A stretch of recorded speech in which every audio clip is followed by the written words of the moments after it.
So essentially with this project, we're teaching people different techniques to make their iPhone videos more cinematic and also to inspire creativity within themselves to go out and try new things. I think what's cool is all these techniques we're teaching you in these shorts, you can understand them and instantly dive into them yourself. And action. So I think the best place to start for a beginner would be the ultra-wide camera, essentially just because you only need the iPhone. We set out to make a film about a giant kid monster. We thought of a couple different ways of approaching this, and the one that we landed on was using the ultra-wide camera to do a forced perspective trick.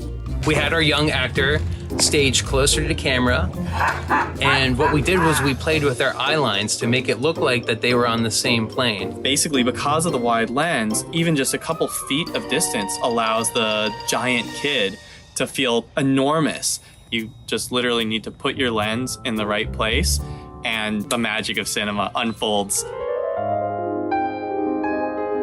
So this technique is about camera movement.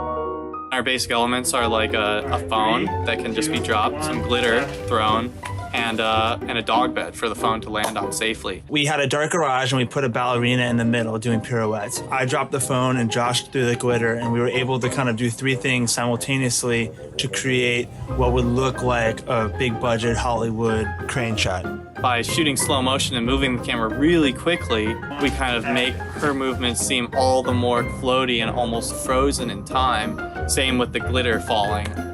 Kind of literally just this magic dust that like floats and kind of brings light to it and brings kind of magic to it. This lesson is called Lighting Effects. We're trying to convey a narrative moment that could either be kind of spooky or supernatural. The core elements of this one are just an iPhone, a rolling chair, a bike wheel, and a camping headlamp. We took a little piece of blue painter's tape and just slapped it right on top of the headlight, which gave us this awesome blue glow. As the light spins around her face, the shadows moving makes it look like her face is transforming before your very eyes. I think it creates a really interesting effect where at first in the darkness you kind of feel like she's standing still, and then you sense the environment moving around her. I'd say I was both equally surprised and thrilled of how well this worked out after a lot of trial and error, but that's the fun of movie making.